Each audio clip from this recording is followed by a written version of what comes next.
welcome to my channel. My name is Mehak Bafna and I'm a first year student at SRCC. आज का video बहुत ज़्यादा special होने वाला है क्योंकि आज ना मैं अपना पर्सनल एक्सपीरियंस शेयर करने वाली हूँ। कुछ ज्ञान की बातें कम होगी और मेरा जो पर्सनल जो रहा है मैं वो ज़्यादा शेयर करूँगी। मैं आज उस एग्ज़ाम के बारे में बात करने वाली हूँ जिसके लिए मैंने 2 साल अपनी 12th की और 11th की पढ़ाई छोड़ करके उस पर फोकस किया। 2 साल बहुत मेहनत करी और जब मेरे को कॉलेज अलॉट हुआ तो मैंने उस कॉलेज को एक्सेप्ट नहीं करा और इंस्टेड मैंने CUET के थ्रू SRCC क्रैक किया। तो जिस एग्ज़ाम की मैं बात कर रही हूँ वो तुम्हें थंबनेल से पता चल ही रहा होगा कि क्लैट है, कॉमन लॉ एडमिशन टेस्ट, जो मैंने 2 साल दिया था। 11th में भी दिया था, 12th में भी दिया था। एक्चुअली में मैंने 11th में इसलिए दिया था ताकि मुझे 12th में जब मैं एग्जैक्टली जब दूंगी, मेरा जो फाइनल पेपर होगा उसके लिए मैं थोड़ा एक प्रैक्टिस की तरह अपने आप को एक करवाना चाहती थी, सेम प्रोसेस के थ्रू, सेम प्रेशर के थ्रू, ताकि मुझे आइडिया आ जाए कि कैसे होता है एग्जाम। एंड देन फिर 12th क्लास में मैंने सोचा कि अब मुझे एक बार आइडिया लग जाएगा तो 12th में I will be able to crack it easily, मुझे कोई इशू नहीं आएगा। तो मैंने 2 साल अच्छे से मतलब तैयारी करी, कोचिंग भी ली थी। इनफैक्ट मैंने 2 साल का मेरा कोचिंग का कोर्स था और मैंने ऑफलाइन जाके ऑनलाइन जाके दोनों मोड के अंदर तैयारी करी, बहुत सारे मॉक्स दिए। जैसा कि अगर कोई क्लैट एस्पिरेंट मेरा वीडियो देख रहा होगा तो उसे पता होगा कि मॉक्स देने कितने इंपॉर्टेंट होते हैं। तो मैंने मोर देन 100 मॉक्स दिए थे उसके लिए, मतलब बहुत होता है ना ढंग से। और ऐसा नहीं कि मैंने एम ही लेकर के मतलब बस कुछ करना है इसलिए कर लिया, ऐसा नहीं था। मैंने अच्छे से पढ़ाई करी थी, बट कुछ चीज ऐसी हो गई कि मैंने नहीं लिया। तो चलो अच्छे से बताती हूँ कि क्या क्या हुआ था। देखो, मैंने 11th में क्लैट इसलिए लिया क्योंकि मैंने सोचा कि मेरे को जेई नहीं करना, मुझे नीट नहीं करना। और जहाँ पर मैं रहती हूँ ना वहाँ पर बहुत लोग ले रहे थे क्लैट, ठीक है। तो सब लोग कह रहे थे कि मतलब मैं पढ़ने में अच्छी हूँ और वैसे भी मैंने साइंस तो लिया नहीं है, तो अब मैं क्लैट मुझे देना चाहिए, कॉम्पिटिटिव पेपर है। अगर मेरा क्लियर हो गया तो मेरा 5 ईयर का इंटीग्रेटेड कोर्स हो जाएगा NLU में, बहुत अच्छा करियर ऑप्शन है। और क्योंकि NLU, मैं जोधपुर से हूँ और NLU जोधपुर जो है वो बहुत अच्छी NLU में मतलब ऐसा माना जाता है। तो मैंने मतलब सब लोग मेरे घर में सब सोच रहे थे कि अगर NLU जोधपुर ही मिल जाता है तो हम पास में भी रहेंगे और थोड़ा मतलब इजीली सारी चीज़ें हो जाएंगी, इसलिए मैंने क्लैट लिया था। और मेरा कोई मोटिवेशन नहीं था कि मुझे लॉयर बनना है, ठीक है। उसके बाद मैंने जब क्लैट का पेपर पैटर्न देखा कि कैसा पेपर है तो मुझे रियलाइज हुआ इसके अंदर रीडिंग है, एप्टीट्यूड पेपर है, इसके अंदर तो रीडिंग है और करंट अफेयर्स है। मैं 10th क्लास से न्यूज़पेपर फॉलो करती थी तो मुझे करंट अफेयर्स में पहले से ही इंटरेस्ट था, तो मुझे करंट अफेयर्स ने अट्रैक्ट करा क्लैट के पेपर में। एंड देन मुझे रीडिंग से भी इतना इशू नहीं था क्योंकि जैसा कि तुम मेरे पहले की वीडियोस में भी देख चुके हो कि मुझे रीडिंग करना बहुत ज़्यादा पसंद है। तो इसलिए मुझे बिल्कुल भी क्लैट के पेपर को लेकर कोई इशू नहीं था। तो मैंने सोचा ठीक है, पेपर है, दे देते हैं। मतलब मुझे ऐसा भी कुछ नहीं कि मैं नहीं कर पाऊंगी या मेरे इंटरेस्ट के अगेंस्ट है, ऐसा कुछ भी। तो मैंने सोचा ठीक है चलो दे देते हैं। पर मैंने साथ में जो स्ट्रीम ऑप्ट करी थी वो कॉमर्स ली थी। यूजुअली लोग ह्यूमैनिटीज के साथ क्लैट करना पसंद करते हैं क्योंकि देखो लॉ में भी तुम्हें उसी टाइप का पढ़ना है, पॉलिटिक्स होता है, सिविक्स होता है, तो सेम लाइन पकड़ते हैं ताकि इजी भी हो और सेम बैकग्राउंड जो है वो थोड़ा फैसिलिटेट करता है प्रोसेस को। इसीलिए ज्यादातर लोग ह्यूमैनिटीज देते हैं, बट मैंने सोचा कि मुझे कॉमर्स लेना है क्योंकि मतलब मेरे दिमाग में ऐसा जम गया था कि मुझे कॉमर्स ही लेना है क्योंकि मुझे लगता था ह्यूमैनिटीज में नहीं कर पाऊंगी। बट क्योंकि क्लैट का पेपर पैटर्न इतना ज्यादा अट्रैक्टिव लगा मुझे, इसलिए मैंने क्लैट लिया कॉमर्स स्ट्रीम के साथ। तो 11th क्लास जो थी वो तो हमारी पूरी होती है ना कि ऑनलाइन क्लास ही थी, तो सबको पता है किसने कितनी पढ़ाई करी। तो मैंने भी ज़्यादा पढ़ाई नहीं करी स्कूल की, बट मैंने क्लैट बहुत अच्छे से किया था। मैंने पूरा मेरा ऑनलाइन मोड था तो मैंने अच्छे से सारी क्लासेस करी, सारे मॉक्स, सब कुछ होमवर्क, डेली बेसिस पे न्यूज़पेपर पढ़ना, उसके नोट्स बनाना, रिवाइज करना, ये सारी चीज़ें मैंने अपनी 11th क्लास में भी किया। तो जब 11th क्लास में मैंने अपना क्लैट का पेपर दिया था तो मेरा क्लैट का स्कोर था 11th क्लास में वो बहुत अच्छा था। In fact one of the highest scores था मेरी कोचिंग में, मेरे बैच में से जो लोग, मतलब बहुत सारे लोग थे जो एक्चुअल में नेक्स्ट ईयर देने वाले थे, बट उन्होंने भी प्रैक्टिस के लिए 1 साल पहले दिया ताकि देखने के लिए कि कितना किसको आता है। तो उनमें से one of the highest scores था मेरा। और अगर मैं काउंसलिंग के लिए अप्लाई करती तो मुझे NLU गांधीनगर आराम से मिल जाता। तो मेरी कुछ इस टाइप का था पूरा सीन। देखो, मैं अपनी रैंक भी बता सकती हूँ। मेरी जो रिवाइज्ड रैंक थी गर्ल्स कैटेगरी के अंदर वो AIR 200 थी। जो कि बहुत अच्छी रैंक थी। 2 रैंक्स आती है, जनरल कैटेगरी में, उसके बाद गर्ल्स कैटेगरी में आती है। देखो क्योंकि मैंने कंफर्म करने की बहुत कोशिश करी, मुझे अपनी रैंक एग्जैक्टली याद नहीं है जनरल कैटेगरी में, तो मैं अभी नहीं बता पाऊंगी। बट मुझे, क्योंकि मैंने लिंक्डइन में डाल रखा था मेरी जो, क्योंकि ऑटोमेटिकली यार तुम्हारी एक रैंक कम अच्छी आती है और एक रैंक ज्यादा अच्छी आती है, तो तुम ऑब्वियसली तुम ज्यादा अच्छी रैंक को ही याद रखते हो। तो मैंने अपनी वाली रैंक याद रखी थी। तो गर्ल्स कैटेगरी के अंदर मेरी ऑल इंडिया रैंक 200 थी, और इसमें मुझे एनएलयू गांधीनगर तो पता है दिखता हुआ मिल रहा था। मतलब होता है ना कि कुछ कुछ रैंक इतनी सेफ होती है कि तुम्हें मिल जाता है, ठीक है। तो वो मुझे मिल गया था। And then I was also very excited कि चलो अब मेरा 12th में निकल जाएगा, मुझे तो कुछ नहीं है, मेरे को तो एनएलएस बैंगलोर मिला हुआ है, मुझे इतना हो गया था। ओवर कॉन्फिडेंस नहीं था, बट मुझे था कि हाँ मैं कुछ तो कर ही लूंगी, ऐसा नहीं है कि मैं ये एग्जाम नहीं निकाल पाऊंगी। तो फिर मैं 12th में आई। 12th में मैंने बोर्ड्स को पूरा साइडलाइन करा, कुछ नहीं पढ़ा। मतलब एंड तक बोर्ड्स के 1 महीने पहले तक भी मैंने ज्यादा कुछ नहीं पढ़ा था। जब जब टेस्ट आते थे उसके 2 दिन पहले पढ़ लेती थी, बाकी पूरा टाइम क्लैट को ही दिया, अच्छे से मार्क्स वगैरह दिए, ठीक है। और हमारा पेपर होता है क्लैट का दिसंबर में। और ये वीडियो भी मैं अभी शूट इसलिए कर रही हूँ क्योंकि 5 महीने है क्लैट को। तुम्हारा पेपर दिसंबर में है, क्लैट के फर्स्ट वीक ऑफ दिसंबर में ही है। तो मुझे ऐसा लगता है कि जो लोग अभी क्लैट देने वाले हैं या देने का सोच रहे हैं उनके लिए बहुत ही ज्यादा अप्रोप्रिएट काइंड ऑफ वीडियो है, तो इसलिए ही मैं ये बता रही हूँ। तो जैसे मेरा भी मैं बता रही थी कि 12th में दिसंबर में पेपर होता है, एंड देन आपके जो बोर्ड्स है वो मार्च में होता है। तो मेरा पहले क्लैट का पेपर हो गया था और रिजल्ट भी बहुत जल्दी आ जाता है, क्योंकि आंसर की भी आ जाती है और विद इन अ मंथ आपका सब कुछ हो जाता है। मतलब आंसर की तो उसी रात को आ जाती है, एंड देन आपको स्कोर कैलकुलेट करके अंदाजा आ जाता है कि क्या रैंक है और क्या एनएलएस या एनएलयू मिलने वाला है तुमको, ठीक है। तो मैंने जब अपना स्कोर कैलकुलेट करा तो मेरा स्कोर इतना अच्छा नहीं था, ठीक है।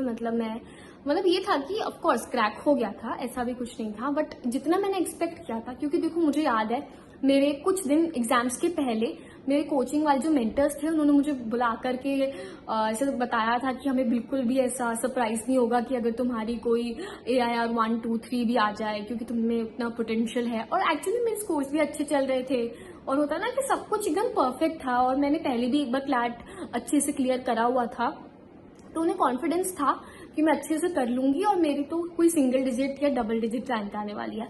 पर मेरी रैंक उतनी अच्छी नहीं आई। मैंने क्लियर डिसेंट रैंक थी, ज्यादा नहीं था, ठीक है। और पर उस हिसाब से मुझे एनएलयू मुंबई मिल गया, ठीक है। एनएलयू गांधीनगर मुझे 11th में मिला हुआ था और एनएलयू मुंबई मुझे मिला था। और मतलब मोस्टली लोगों को पता होगा कि NLU Gandhinagar is a better NLU than NLU Mumbai. में ये नहीं कह रही कि एनएलयू मुंबई अच्छी नहीं है, ठीक है। एनएलयू मुंबई भी आई थिंक टॉप 7 एनएलयूज में आती है, तो मेरे को लगता है वो भी अच्छी थी। पर अब ये होता है ना कि तुम्हें पहले वो मिल गया तो तुम ज्यादा एक्सपेक्ट करने लग जाते हो। तो मैं काफी डिसहार्टन हो गई थी उस टाइम पे कि मुझे अच्छा नहीं लग रहा था कि मतलब कहाँ मैं double digit single digit rank के सपने देख रही थी और कहाँ मतलब ऐसे हो गया, ठीक है। उसके बाद मतलब मैंने सोचा कि अब मुझे मतलब ये एनएलयू एक्सेप्ट करनी है या नहीं करनी, मैंने ये सोचा।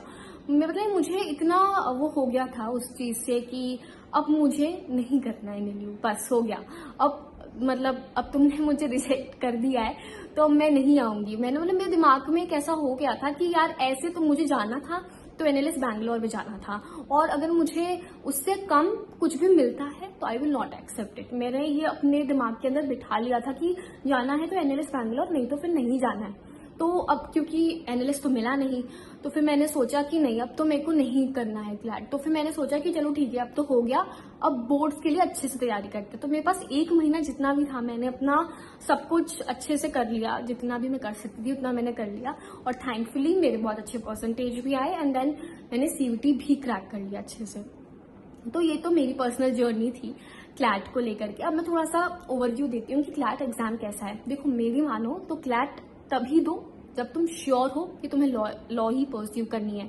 और ऐसे मतलब जैसे मैंने डिसीजन लिया था कि क्योंकि मुझे क्लैट अच्छा लग रहा था इसलिए मैंने क्लैट अटेम्प्ट करा था, ना कि लॉ का प्रोफेशन।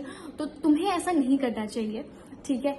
मुझे लगता है कि अगर लॉ पसंद है तो ही क्लैट दो, ठीक है। और मुझे ना कहीं जब मैंने डिसाइड करा कि मुझे नहीं अब करना है क्लैट और नहीं एनएलयू एक्सेप्ट करनी है अपने काउंसलिंग प्रोसेस के अंदर, तो ये भी मेरा एक बहुत बड़ा रीजन था कि मुझे लॉ से इंटरेस्ट मतलब हटता जा रहा था। मैंने ना कुछ बुक्स भी ऑर्डर करी थी लॉ की, और मैं लॉयर के हिसाब से पढ़ने भी लग गई कि क्या मुझे सही में पसंद आ रहा है, बट मुझे पसंद नहीं आया।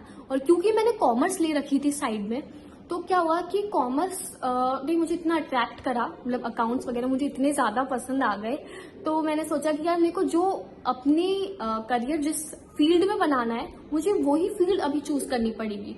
क्योंकि अगर मैं एनएलयू चूज कर लेती तो मेरे को लॉ ही करना पड़ता, और मैं 5 साल का इंटीग्रेटेड कोर्स करके फिर लॉ कर लेती। तो मेरे पास ये ऑप्शन नहीं होता कि मैं बीकॉम या एमबीए फिर परसू कर पाऊँ और कुछ कॉमर्स की फील्ड में जा पाऊँ। तो ये बहुत जरूरी है कि तुम ये डिसाइड करो कि तुम्हें एक्चुअल में लॉयर बनना है या नहीं। क्योंकि देखो, क्लैट उसी को लिखना चाहिए। सबसे पहले तो ये क्लैट का जो एग्जाम है वो इकलौता ऐसा एग्जाम है जिसकी जो तुम्हारी एग्जामिनेशन फीस है वो ही इतनी ज्यादा है, सबसे ज्यादा एक्सपेंसिव कहते हैं, ठीक है।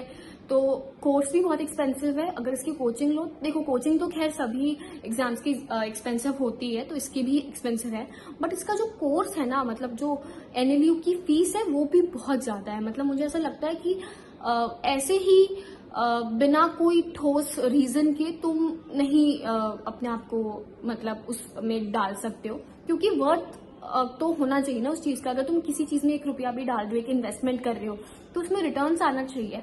और ऐसे ही सिर्फ सब कह रहे हैं या फिर सुनने में अच्छा लग रहा है इसलिए एनएलयू में मत जाओ, ठीक है। क्योंकि देखो महंगा कोर्स है और टाइम टेकिंग कोर्स है, और बहुत ज्यादा इसके अंदर ये भी होता है ना कि on the day of the exam तुम्हारे साथ क्या होता है वो बहुत ज्यादा मायने रखता है। क्योंकि मैंने पहले भी बताया एप्टीट्यूड पेपर है, तुम्हारे कॉम्प्रिहेंशन पर बेस्ड है, ठीक है। तुमने क्या उस पैसेज में से देख के समझा और क्या मार्क किया उस पर। अगर तुम्हारी थिंकिंग ही मतलब उल्टी डायरेक्शन में चलने लग गई तो तुम्हारा तो वहीं पर सब कुछ हो जाएगा, ठीक है। और करंट अफेयर्स भी ये लोग इतने आउट ऑफ द बॉक्स देते हैं, मतलब तुम जो सोचोगे ना कि ये तो इसमें से तो आएगा ही, उसमें से इतने अजीब अजीब से क्वेश्चंस आते हैं। तो मतलब एक बहुत ही, मैं कह सकती हूँ, अनप्रिडिक्टेबल टाइप का पेपर रहता है, ठीक है।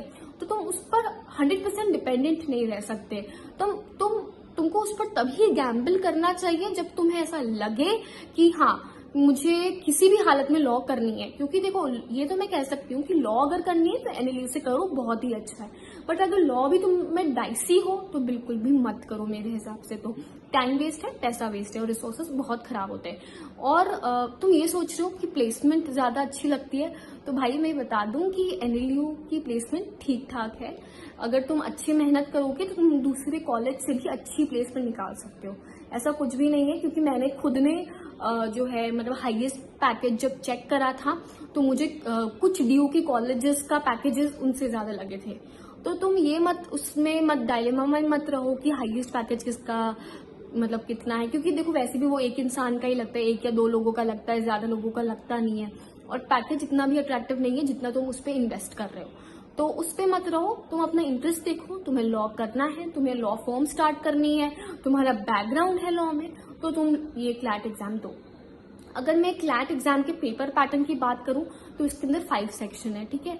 क्वांटिटेटिव एप्टीट्यूड, जनरल नॉलेज या current affairs, critical reasoning, English and legal reasoning. तो ये 5 सेक्शंस हैं, इसमें अलग अलग पैसेजेस आते हैं और पैसेजेस को कॉम्प्रीहेंड करके तुम्हें आंसर्स निकालने होते हैं।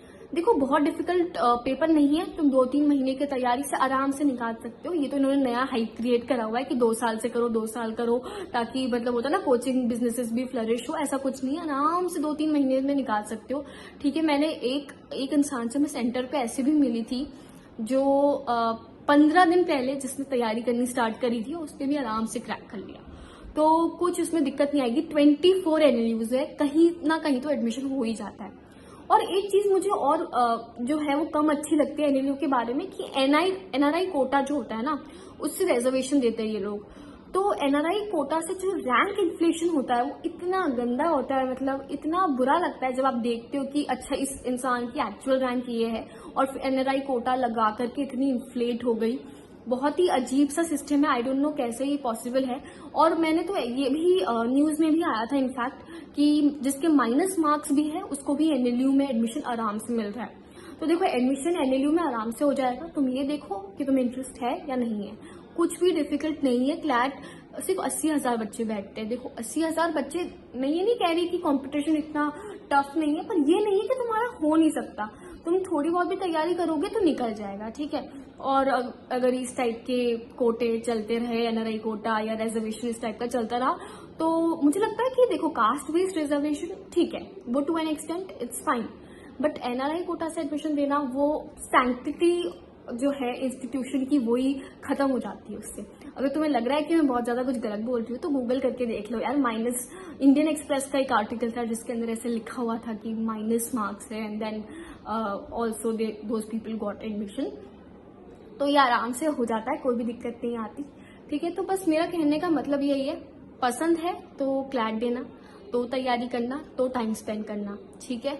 और अगर ड्रॉप लेकर के कर रहे हो ना, तो ड्रॉप लेकर के तो तुम ये सोच लो कि तुम बहुत ज्यादा टाइम दे रहे हो, तुम बहुत ज्यादा रिसोर्सेज लगा रहे हो, तो तुम्हें ये अंदर से श्योर होना चाहिए कि तुम बहुत ज्यादा दिल से चाहते हो कि तुम एक लॉयर बनो, ठीक है। तो तभी क्लैट चूज करना है जब तुम्हें अच्छे से पता हो कि तुम्हें लॉ ही करना है और दूसरा कोई भी फील्ड में नहीं जाना। एमए बिल्कुल भी मत लेना। मैंने बहुत लोग देखे अपनी कोचिंग में भी साइंस लेके बैठे हैं और जो है क्लैट कर रहे हैं। एक तो देखो मैनेज भी नहीं हो पाता इतना, और तुम अपना टाइम वेस्ट ही कर रहे हो उस केस में, ठीक है। तो बहुत ध्यान से डिसाइड करो कि क्लैट करना है या नहीं करना। अभी 5 मंथ्स हैं तो आराम से डिसाइड कर सकते हो, और आराम से अगर तुम्हें करना है तो आराम से क्रैक हो जाएगा, ठीक है। मैं ऐसा सोच रही हूँ मैं और भी वीडियोस लेके आऊंगी इसके पेपर पैटर्न को लेकर के, और कैसे क्वेश्चंस को अटेम्प्ट करते हैं, क्या क्या सोर्सेज तुम यूज कर सकते हो, क्योंकि मैंने 2 साल इसको दिए, मतलब सारी चीजें छोड़ छाड़ के 2 साल इस एग्जाम को दिया, तो मुझे हर पॉसिबल चीज पता है कि क्या क्या हो सकता है। जब मैंने दिया था तब 150 क्वेश्चंस थे, अब 120 क्वेश्चंस हो गए, तो कम ही हुआ है। और मुझे लगता है मैं बहुत अच्छे से बता सकती हूँ, क्योंकि मैं सेम प्रोसेस से 2 बार मैंने एग्जाम दे रखा है। तो आई थिंक मैंने सारी इंपॉर्टेंट चीजें कवर कर ली है। तुम्हें इससे रेलेवेंट कोई भी चीज पूछनी हो तो प्लीज कमेंट सेक्शन में डालना। अब तुम्हारे व्यूज क्या है रिजर्वेशन को लेकर के, या जो प्रोसेस फॉलो होता है काउंसलिंग का, उसको लेकर के तुम बता सकते हो। तुमने बहुत लोगों से ये भी सुना होगा कि ना बहुत सारी जो फीस होती है जब तुम क्लैट के पोर्टल के थ्रू एडमिशन जो फीस वगैरह भरते हो तो फोरफीट हो जाती है, एंड देन अगर तुम उसकी हेल्पलाइन पे कॉल करो, उन्हें मेल डालो, कोई रिस्पॉन्स नहीं करते ये लोग। ये मेरे साथ हो चुका है, मेरी एक फ्रेंड थी उसके साथ भी हो चुका है। तो ये चीजें हैं, लूप होल्स है, पर अब वही ये तो हर एग्जाम में होने लग गया है आजकल, तो मतलब नीट का तुम देख ही रहे हो। तो ये सारी चीजें हैं, तो इन सब चीजों के लिए हमको प्रिपेयर्ड भी होना ही पड़ता है, ठीक है। तो तुम अपने एक्सपीरियंसेस भी शेयर कर सकते हो, अगर कुछ और चीज भी जाननी हो तो भी कमेंट सेक्शन में डाल देना। तो आई थिंक मैंने सारी इंपॉर्टेंट चीजें कवर कर ली है। वीडियो अच्छा लगा हो तो लाइक करना, चैनल को सब्सक्राइब करना। मिलते हैं नेक्स्ट वीडियो में, बाय बाय।